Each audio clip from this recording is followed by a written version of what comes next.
بسم اللہ الرحمن الرحیم۔ میرے واجب الاحترام دوستو، بھائیو، بزرگو، السلام علیکم ورحمۃ اللہ وبرکاتہ۔ میرے دوستو، میں آج آپ کے سامنے ایک عجیب ہی واقعہ بیان کرنے لگا ہوں کہ ہم اپنے والدین کی ہر طرح سے خدمت کر سکتے ہیں، مرنے سے پہلے بھی اور مرنے کے بعد بھی۔ میرے دوستو، شہر سمرقند میں ایک شخص بیمار ہوا تو اس نے نظر مانی کہ اگر اللہ تعالیٰ اس کو شفا عطا فرما دے تو جمعہ کے دن کی کمائی ماں باپ کے لیے صدقہ کیا کرے گا۔ جب اللہ رب العزت نے اس کو شفا عطا فرما دی تو ایک مدت تک اپنی نظر کو پوری کرتا رہا، لیکن ایک جمعہ کو اس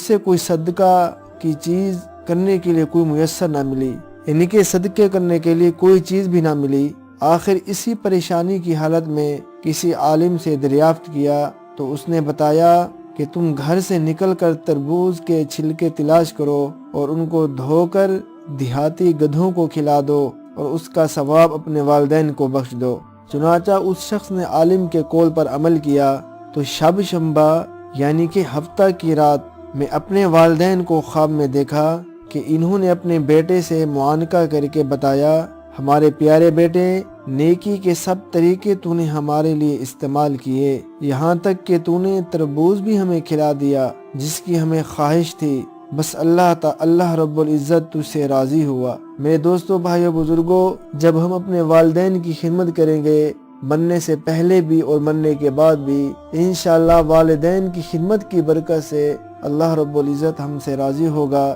جس ابھی آپ نے واقعہ سنا ہے کہ اس واقعے میں اس بندے نے اپنے والدین کو کیسے راضی کیا اور اللہ کو کیسے راضی کیا، کیونکہ میرے دوستو احادیث میں لکھا ہے کہ والدین کی رضا، اگر ہم والدین کو راضی کریں گے تب ہم سے اللہ راضی ہوں گے، اگر ہم والدین کو ناراض کریں گے تو اللہ بھی ہم سے ناراض رہیں گے۔ اللہ کی رضا والدین کی رضا میں ہے، والدین راضی تو اللہ راضی۔ میرے دوستو، دعا ہے کہ اللہ رب العزت ہم سب کو اس پر عمل کی توفیق عطا فرمائے، آمین۔